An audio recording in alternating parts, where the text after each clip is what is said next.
Greetings. It's been a little while since I hit you with freestyle. High tech selection from the vaults of the Jet Files.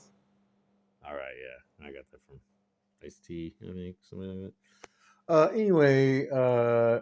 I've been listening to some NPR today.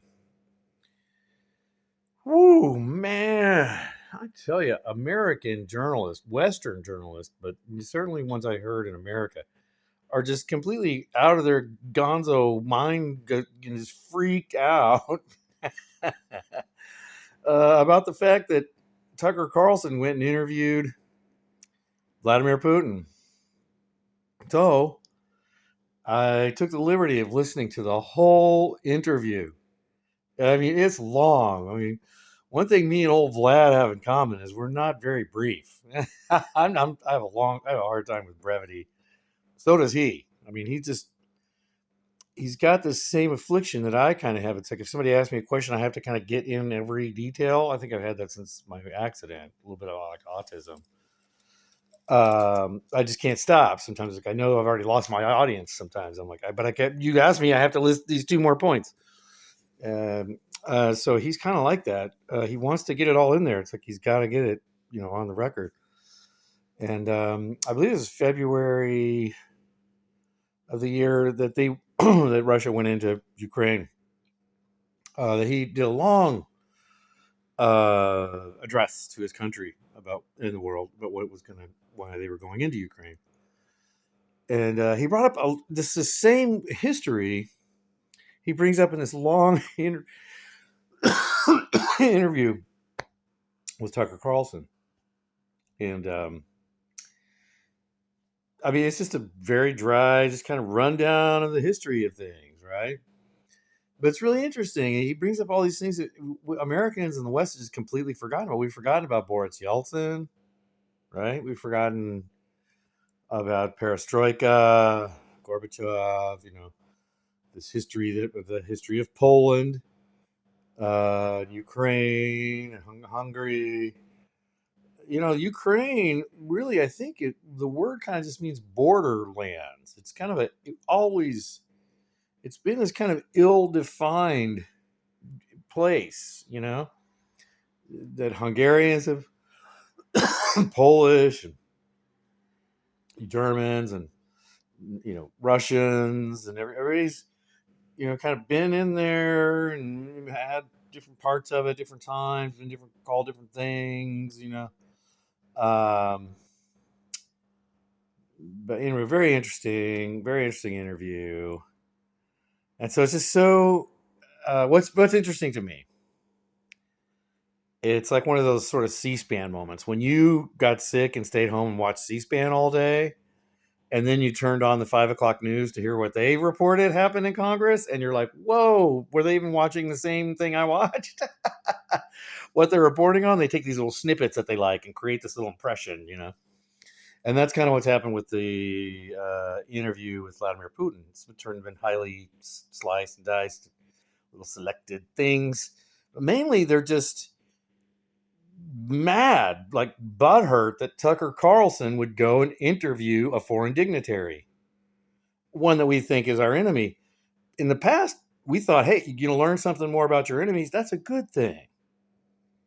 Going to have a little window into Moscow. That's a good thing. Right? Not anymore. Not with these sickos. I mean, sycophants and sickos who really just are selling weapons. That's clearly the kind of John Brennan, kind of CIA, kind of, militarist neocons. Project for a New American Century. Those are the people that have taken over, right? They took over from inside the Bush administration at first. Wolfowitz and I'm forgetting the big heavy hitters of it, but Leo Strauss, whatever. But they were the neocons, in the Project for a New American Century. Victoria Nuland and her husband, John Kagan or whatever, right? So it's actually been a bipartisan affair from the beginning, right? Project for a New American Century. And So it's kind of started with the war on terror, quote unquote war on terror, creating terrorists, supporting terrorists. Um, but the plan was kind of, hey, it's Iraq, Afghanistan, Yemen, Iran. Whoa, Russia.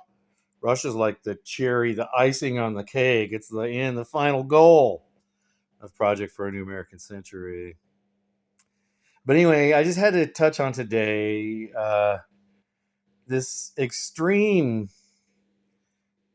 disconnection from reality that's happened between the NPR world, smart, reasonable Democrat people of America, and their media for whatever. There's no journalism there. Journalists go and interview people. They put the mic, they ask them a question, and they're not giving commentary themselves. They're not giving partisan commentary. That's a commentator. That's Rachel Maddow, right? That's all we have now. But a journalist actually says, I don't really know why you're doing this. You tell me why you're doing this, Mr. Russia. Right? Here you go. Open mic. Boom. Unfiltered. Take. Boom. There it is. I don't really know why you January 6th protesters are out here. I'm out here with an open mic just asking you why. And I'm going to let some of you people talk. I'm not going to go on air later and just complain and commentary forever about what the MAGA people did and said on January 6th. I'm actually going to sample some of you and let you talk in your own voice, unfiltered, direct to the people. And then I'm going to give some stats on what kind of people are out there on January 6th. How many of them are just kind of protesters that don't like Nancy Pelosi or something, right? How many of them are super hardcore, ex-military, going to get in there and do something. So you got to get percentages, right? Rather than create a weird impression. But that's not what happens anymore. They don't give percentages. They don't give numbers. They don't give facts. And they don't give live samples from the ground. They take snippets, highly edited snippets of things from different angles that make you think, it's Tahrir Square all over again, staged by a PR firm, Hill and Knowlton, right? The statue of Saddam Hussein coming down. And they're saying, oh, this big, huge crowd's there. But they never pull out and give you the wide shot. Well, that's what it all is now. It's all that. It's all a tight shot of the Saddam Hussein statue coming down, or a bunch of commentary about MAGA, crazy American extremists. That's all over NPR today. The word American extremist, white right-wing extremist, Republican extremist, white supremacist, butthurt white males, white fragility, white. So that if you listen to them, you're thinking, oh my God, there's a mobilizing mass of just these really organized men, and there's nothing else going on. There's no other political players on the scene. There is no corporate power. There's no Raytheon or Pfizer. There's no Ozempic killing people, getting them hooked on this thing they don't need. That's banned in Europe, but they still sell it here. It's the number one prescribed drug here, Ozempic. Novo Nordic, look it up, right? I'm not talking about COVID. Oh my God. But, and people are just out of their minds. It was Sabrina Alonso coming at me and attacking me for saying something positive about Joe Rogan on my Facebook page. And I went back and read what I had said about Joe Rogan on my Facebook page. And it was all very neutral. They're saying, look, he had this guest on. They said this. Or Joe Rogan did this or that or whatever, he's a wrestler. I've never been a fan of that kind of thing. I don't watch TV, But I just had to say something about this. I'm so alienated. I'm more alienated than ever from all of it now. I got no horse in this race right now, in the American politics race. It's all shit. It's all total crap. NPR is sunk into just such a new low. Every day they're just supporting these narratives. The narratives favor corporations like Pfizer and Novo Nordisk. They never report objectively on those corporations because they're underwritten by them. They're underwritten by the things they should be reporting on. And it seems like they're super sycophantic to John Brennan, CIA, Victoria Nuland, Project for a New American Century, and American leftists And journalists in general should have more ability to scrutinize things. Okay, you don't like Trump. You're freaked out by Trump. You hate Trump. Trump's a racist. Racist, racist, racist. But what about real power? What's really happening, right?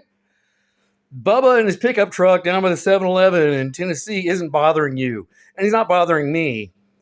But Kaiser Permanente is. Raytheon is bothering me. Pfizer is bothering me. They're putting the whole world at risk. The makers of Ozempic are bothering me, okay? Not Bubba and his pickup truck. Not poor people that are losing their jobs. They're not my main concern. I might not agree with them. They probably hate my ideas. That's fine. As an American, I respect their right to say whatever they want. I hope they respect mine. Some of them don't. I know they don't. A lot of them do. But you know what? If we put forth this value of free speech and peace, it's going to spread. That's the thing that spreads, like love. Why don't people get it? I feel so alone right now. I really do.